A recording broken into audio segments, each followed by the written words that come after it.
Shabbat Shalom, everybody.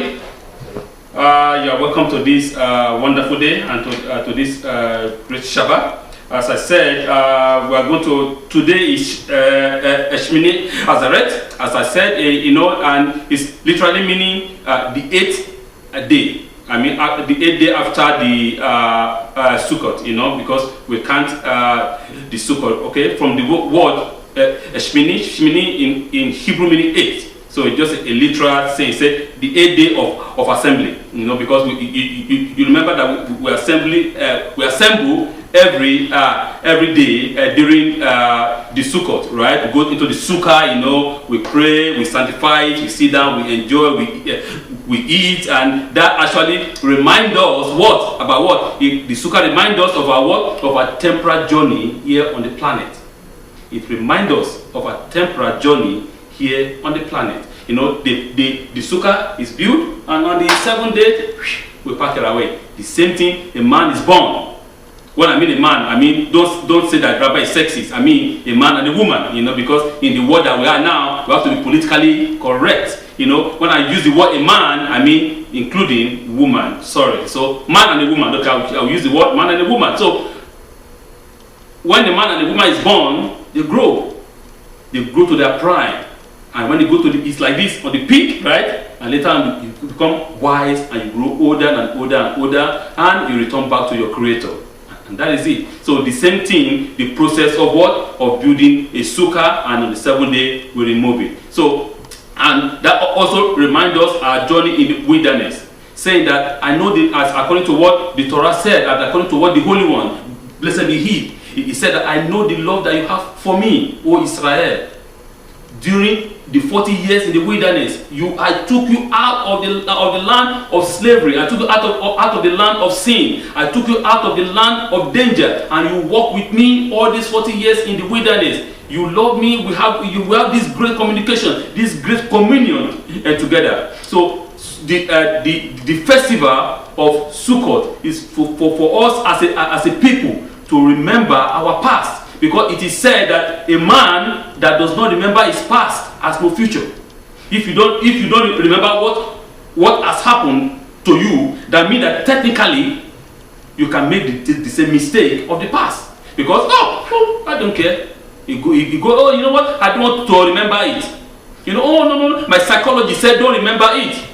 That is wrong. Many people say, you know what? I don't want to remember the story of slavery. It brings me down. It brings my mental state down. Then that means that you have a problem. The story of slavery is for you, is for it not to repeat again in your life. That is why God has given us the Torah, saying, this is what happened to you, this is what happened to you, this is what you experienced, this is the way I delivered you. Right? And you have to put that in your head, in your mind. Because man is built in a way, according to the way our Creator built our mind, we tend to do what? To forget. And that's why the Torah keeps on repeating itself. The Torah actually is one word. If I want to summarize it, the entire thing that is written in the Torah, return back to your Creator. That is it. That's what the Torah means. Return, oh man, return back to your Creator. And we can see that in this morning Messianic writing that we just read, that not a single dot of the Torah will pass away without being fulfilled. Everything will be fulfilled according to the prophecy, according to the way it has been written, so shall it be. So that is what the Holy One is telling us, that we should make what? We should make teshuvah and do what? Return back unto Him. When we did wrong, you don't come and say, oh God, please forgive me, I did wrong. Oh, hallelujah, I'm free. And that is it. No. The Torah says that for you to be cleansed from your iniquity, from our sins, and from our transgression, we have to do what? We have to make what we did wrong, we have to make it right. How? You ask God for forgiveness, right? Fine. Then you have to go to your brothers. To that man, to that woman, to that person that you wrong, and tell us, my brother, my sister, or whosoever it is, I'm sorry. I'm sincerely sorry if I have hurt you in one way or the other. Please forgive me. And you meant it out of your soul. You meant what you are saying. You not just let me just do it just because the Torah said I should do it. No, mean what you are saying, that I'm not going to repeat it again, I'm sorry. Then when your brother forgive you, then God has forgiven you. But if you go to God and say, God forgive me, and your brother is still bitter with you, that is not forgiveness. So it's a holistic thing. It is not just because we tend, as we are now, we tend to do what? To pick one and leave the other. We pick the one that favors us, the one that is easy to do. And I go into my bedroom, right? Nobody see me. I just ask God for forgiveness. Oh, God forgive me, forgive me. Oh, God forgive me, and that is the end. No, you have to go and meet your brother. Yes, it's hard. It's hard. You see, it is hard for you to acknowledge that you are wrong. And that is where the peace comes in, right? When you acknowledge from your heart that, oh, I am wrong, I did this is wrong. Actually, after you say it out and you meet your brother and you discuss with him or her, I'm telling you, you will have eternal peace. That peace of mind will just come. I did it. I asked for forgiveness and I'm okay now. See, that is where the peace will come in, the internal peace. So the whole thing that God is talking about here is for us to remember our past. Remember where we are coming from. Remember that we were slave to sin. That we were slave to ourselves. We are slave to ego. We are slave to I. Everything about us is about me and me and me. Nobody else exists. We are slave into our own internal thought. So you have to do what? You have to remember that how the Holy One, how the Holy One, blessed be He, delivered you, how He saved you, how He drew you close unto Himself and lifted you up. So, and give you a land, a place for you for eternity. That is a peace of mind that you as His people might grow in spirituality, in communication, in oneness together with Him. So that is extremely very important. And I just we give us a little understanding of what Shmini Atzeret mean, and also in combination with the Simchat Torah history. Coming at the conclusion of Sukkot are the two holidays of Shmini Atzeret and Simchat Torah. In Israel and among liberal Jews, among those Jews that are liberal, those conservative, they combine this holiday as one, and they just celebrate it only one after the conclusion of the Sukkot. But among the traditional Jew outside of Israel and also in Israel, they are observed separately from one another as two consecutive days, which is like two consecutive holidays. Shmini Atzeret means the 8 days of assembly, while Simchat Torah means to rejoice with the Torah. From the word Simchat, for us to rejoice, for us to glorify God for giving us His word, the Torah. According to what Moshe, the servant of God, said, that the fury Torah. I want to give a little. I want to elaborate a little bit about that word, the fury Torah. How do you understand the word fury? You say, oh, how come the Torah is fury? Because in the modern English language, you can use the word fury as something negative, right? Wow, it's a terrible thing, right? Or it's something fearful, right? Because it's fury, it's full of fire, it's on fire, right? Ooh, you get scared. It is true. The word of God is from fire. It's a fire. And I want to give us a kind of understanding in physics, all right? You say, Rabbi, you say fire? I say, yes, it's fire. Fire can save, and fire can kill. It's a balance. Okay? Fire, you say, how can fire save? Okay, let's take it this way. From fire, you have what? You have heat.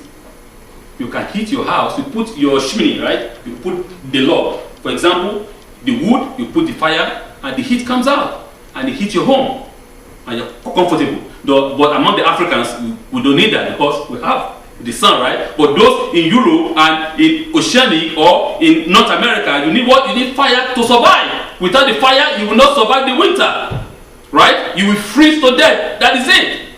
So you need the fire, the heat from the fire, to keep you alive. the heat of the fire, that is where we make everything that we can what we are technically seeing. The car that you're using is from the heat of fire. The metal that comes from it was heated, dissolved, and all those impurities removed, and the metal comes in. The metal that you use comes out, right? Everything that you see in the world is made from fire. But the same fire can destroy, right? So that is what the Torah is saying. The word of God is a sword, two-edged sword, right? You can use it to defend yourself, and if you don't use it well, it can destroy you itself. If you go against that one, I mean, the contrary to the word and the commandment and the mitzvot and of the Torah. So the word of God is a fire itself. For the Holy One, blessed be He, is what is an energy. So we have to understand that we as a people, we have to what? We have to be very careful with it. We have to hold it and rejoice with it, and we have to follow this path unto the end. The path of what? Of justice, as He said. Justice shall you pursue. Only justice. Because without justice, there is no life. If a man can say, okay, I have the whole world, I'm a billionaire, I can do whatever I want to do. Nobody can go against me because I'm in control. And only the poor man is suffering because he has no lawyer to defend him. And the wealthy man can get the biggest lawyer in the world and he can go scot-free and nothing will happen. Where's the justice? So that's what I'm saying. The Lord God that said justice and justice we shall pursue, know what He's saying. So that the ordinary man on the street can feel secure. Can know that yes, the law is there for everybody. That nobody is what is above the Lord. That's what God is saying. So Shmini Hazaret and Simchat Torah history is mentioned, especially Shmini Hazaret is mentioned in the Torah, but its exact function is what is unclear. In Second Temple time, it appears to have been a day devoted to the ritual cleansing of the altar in the temple. With the destruction of the temple in 70 AD, this function of the day became obsolete. Although it marks the beginning of the rainy season in Israel and therefore includes the year's first prayer for rain, its lack of clear definition may have provided the impetus to celebrate it in a conjunction with Simchat Torah, a celebration of the conclusion of one of the beginning of another annual cycle of reading of the Torah. This later holiday probably originated during the medieval period. So what I'm saying is that Shmini Hazaret is actually in the Torah. It's biblical. It is in the Torah. But Simchat Torah, no. It just a holiday decreed by our rabbis, our wise men, that to celebrate the conclusion of the Torah and what a new reading cycle of the Torah. But the festival of Shmini Hazaret is actually said is being used in those days as a festival where in the temple the altar is what is clean. Because we have a lot of work, we have a lot of sacrifices, right, being done, and all those ashes, everything has to be clean, sanctified, and then we start a new thing again. So that is what it is being used for. But now, since the temple is no longer existing, and since the temple has been destroyed, so technically it lost its meaning. But it says that since it's also a day of the rainy season, because you remember that during Sukkot there is a special ceremony of water. Remember that I said last week that the priest will come and offer water as a sacrifice. They pour it in the temple, because we understand the very important what water means. Water is life. Without water, there will be no life, right? Because in the desert, if there is no rain, there will be no food, there will be starving, there will be nothing. So the important, it's not like here in Canada that we waste water and we don't even care, right? Somebody can be in the shower for 2 hours. What are you doing in the shower? I don't know. You know, do you want to become like do you want to be as shiny as the sun? I don't know. Because the water is fair, it's everywhere. You don't care, right? Canada alone has 20%. One country, 20% of the fresh water of the entire planet. So since we have it a lot in abundance, we don't care. Yeah, let's use it the way we want. You know, but in Israel or in the Middle East or in some part of Northern Africa where we have desert, you know, Sahara desert. Oh, even though in the south, you know, in Namibia, for example, water is precious, very precious. You don't waste it. You know, you see people, they say, this water is so dirty, why are you still using it? Oh, no, that water is good, you know. They still use it, but here in Canada, they throw it away, you know, they throw it away.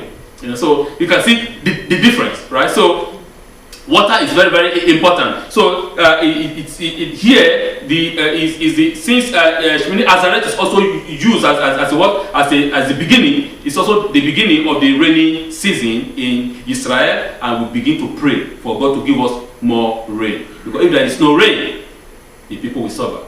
And according to what the Torah said, it said, if you go contrary to the Torah, if you refuse to keep the commandments and the mitzvot, right, I will close the heaven. It's a punishment, and you will face the consequence of your action. Remember Moshe in the parasha in last week a parasha where Moshe called the sun and the planet to do what? As a witness against us. Remember that if we do not follow the Torah, that he is what is clean, his hands are clean. Moshe was saying so, that my hands are clean because I have taught you everything that the Holy One, blessed be He, has taught me to give you. I have given you all the Torah completely. I have taught you completely. It is left for you to do what? To follow or not to follow. You decide. Because we are not what? We are not robots. If God wants us to be a robot, He will have made us a robot from the beginning. But He said, you are what? You are intelligent. You are a being, an intelligent being. So you decide what you want to do. But Moshe said, I call the sun and the planet as a witness that I am absolved of any wrong thing because I have taught you everything that God has taught me to give unto you. So if you now refuse to follow the Torah, then the two witnesses, the sun and the planet, will serve as a punishment unto you. The sun, that the rain will not fall. That if there is no rain, there will be no planting. If there is no planting, you go hungry, right? That is it.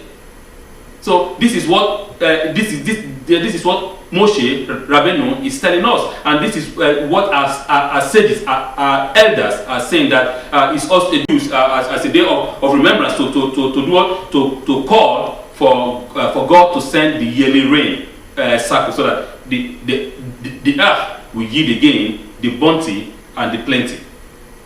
So how do we celebrate Shemini Azaret in the home? Because we have two ways of celebrating it, in the home and also in the community. Unlike many other holidays, the observance of Shemini Azaret and Simchat Torah are centered in the synagogue and the community. On Shemini Azaret, some see it in the Sukkah, the traditional hut associated with the festival of Sukkot. But in contrast to Sukkot, there is no blessing are what are associated with these activities. So on the festival of Shemini Azaret, you can see eat in the Sukkah, right? You can see eat there, but in this case there is no blessing. You don't have to read the normal blessing. You can just go inside, you eat, you just with your family, because normally the sukkah is always removed after Shemini Azaret. So you can remove it, and you pack it perfectly well, and you save it for next year. So, but you can still eat inside it today, enjoy yourself with your family, praise God, thank God, and remember everything that happens to your forefathers during these days in those times of old. And also in the community, how do we celebrate Shmini Hazaret and Simchat Torah? Beginning on Shmini Hazaret and lasting until Pesach, a short prayer for rain is incited into the second blessing of the Amidah prayer. It is traditional to include the Yizkor or the memorial service as part of the liturgy of the day. Simchat Torah is characterized by joyful dancing with the Torah, which we are going to do this evening, and the final portion of the book of Deuteronomy is read in the synagogue, followed by the beginning of the book of Bereshit. In this manner, the annual cycle of the Torah reading continues unbroken. So, at this later this evening, by the grace of God, we are going to read the final book of Deuteronomy and immediately continue in the book of Bereshit, so that there is no breaking between the word of God. So that is how we do it. That's our tradition. But Simchat Torah, as I said, is rejoicing with the Torah. It's a festival instituted by our rabbis, for us to that is the saying that this is the end of one circle and we are starting another circle. What I'm trying to say that Simchat Torah is not in the Torah. It's not a festival ordained in the Torah, okay? It's our stage. And to me, as I said, as I always tell our people here, that any festival that glorifies the name of the living God, blessed be He, I take it, it's good, it's fantastic. But any festival that only elevates man, not God, forget about it. I'm not interested in it. Any festival that is instituted only to glorify man and not God, I won't take part in it. I just don't like it. I don't like it. But anyone that will glorify God first, and then you can rejoice, that I will take. That I'll take part. So that is what I am saying. So this festival of Simchat Torah is a festival to remind us also of the giving of the Torah on Mount Sinai. You rejoice. It's good that God Himself should do it on that day. He said that was the highest moment of any being, any human being on the planet, when God came down and lifted up His people unto Himself. Literally, I say literally, He lifted them up onto His throne. See, so it is, and that is why I can understand our rabbis that say that the soul of an Israelite is different from any other soul. It's not because I am an Israelite or a Jew that's why I'm saying so. No, and it's not because of that. No. I'm saying what happened. God Himself, the sovereign of the universe, came down and took His people up there, literally upon His wings, to give them His word. And the Torah said, and they all hear His word. It's not Moshe. Moshe didn't stand there with a microphone and say, "This is what God said, thou shalt not kill." No. That was not what happened.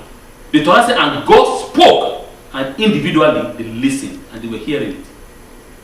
Moses just kept silent, let them hear. He said, I will come down and I will speak to them, so that they know that you are not just coming into the mountain and speak to some voodoo. No, there's no voodoo here. It is God Himself. So on that day, their soul was cleansed. Their soul became a different soul. Their soul became elevated and it was a supreme soul. So I understand when many people might say, oh, that is rubbish, It's not. A soul that is sanctified by fire is different from a soul that is not sanctified at all. The soul of the Israelites was sanctified on that day, and they came. Who can come close unto God without being sanctified? God Himself sanctifies them, and He drew them close unto Himself, and He brought them close, and He told them one by one the word of the Torah. So that is why that's why technically, to me, I agree with that, with the stages, that an Israeli soul is a different soul. It's a supreme of soul.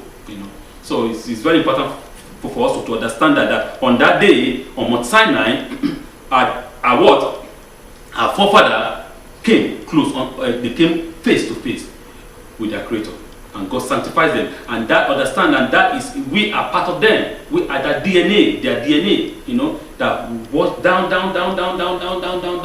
until it gets to us, and we will continue to pass that Torah down forever and ever until the return of the Messiah. Because we have to do that. It's our obligation to do what, to continue to pass down the Torah from generation to generation, forever and forever, until the return of the Messiah or the conclusion of all things. What Shmini Atzeret signify is somewhat unclear. So HaTorah convey a clear message without about the centrality of the Torah in you and in me and in our life.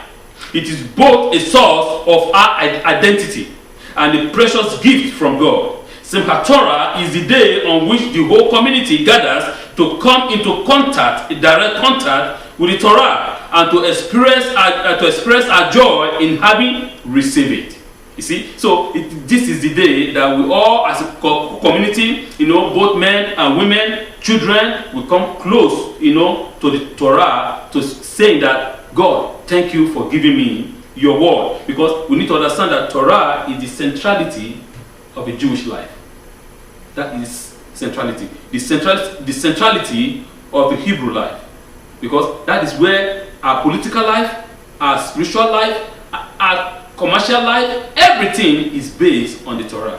If we can follow it perfectly well, then there will be justice for all. But even though, as I said, man is always a man, we are not angels. We commit sin. We tend to bend to another way, another path. When the Torah says this is the path, this is the path, but because of our flesh, we tend. How many times did Israel depart from the Torah?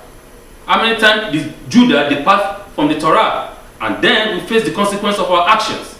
And then God brings us back again. God restores us back, remembering the promise He has promised to our forefathers. And when we remember Him, we cry unto Him, we ask Him, "Oh, our Father, have mercy upon us, deliver us from our enemies."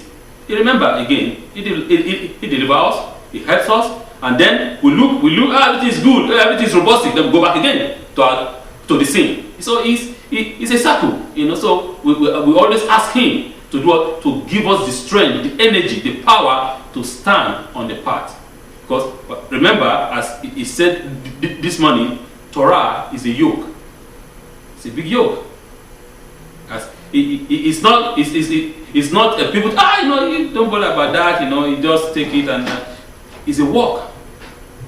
It's a walk combined with faith. All right, that is the Torah.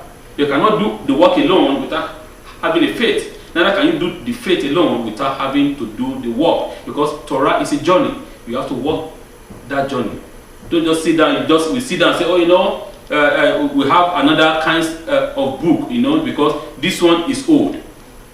We throw it away. I don't do it. That's another new one, that somebody design and give to you and say, this is your book, oh man. Say, this one is good, so I'm going to follow this one, and this one it doesn't need me to do no work. I'll just sit down, and everything is by faith, right? That is a lie, the greatest lie a man can ever tell you. The Torah is a faith and it's a work. You have to do both. Both are intertwined. They're like DNA. They're intertwined.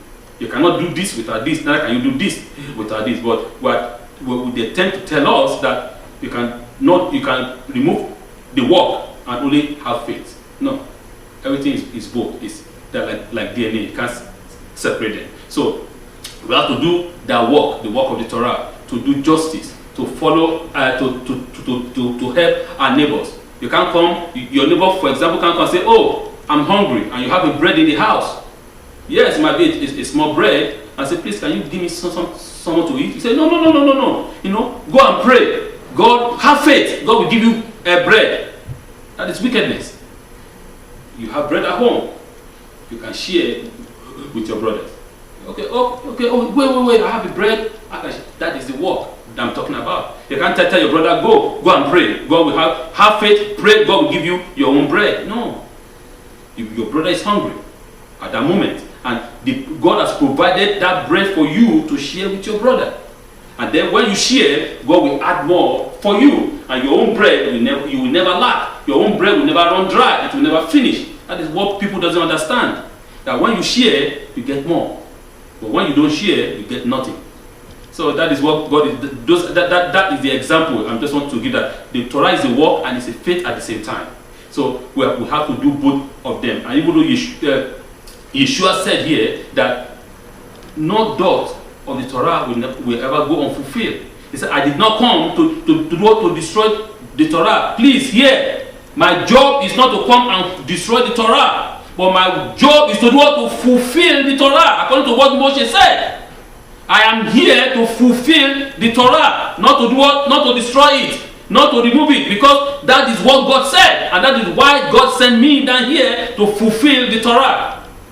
But in the world that we live now, it's very sad that people use the name of this man to destroy the Torah, saying he said, don't do it. This is a new thing, which he never did, which he never said. So that is the story. So likewise, I want us to also to let us rejoice in the Torah, because this evening we are going to rejoice with the Torah and bless the name of the living God. As we finish the book, the Torah, this morning we say Hazek, Hazek, B'nai Hazek, which may be strong, and may we be strengthened. And later on by 6 we will do the festival of Simchat Torah, and we're going to finish the book and start again immediately with Bereshit. Merci beaucoup. May God bless you. May you continue to dwell in His path, in His faith, and may God continue to strengthen you and bless you in all areas of your life. Shabbat Shalom.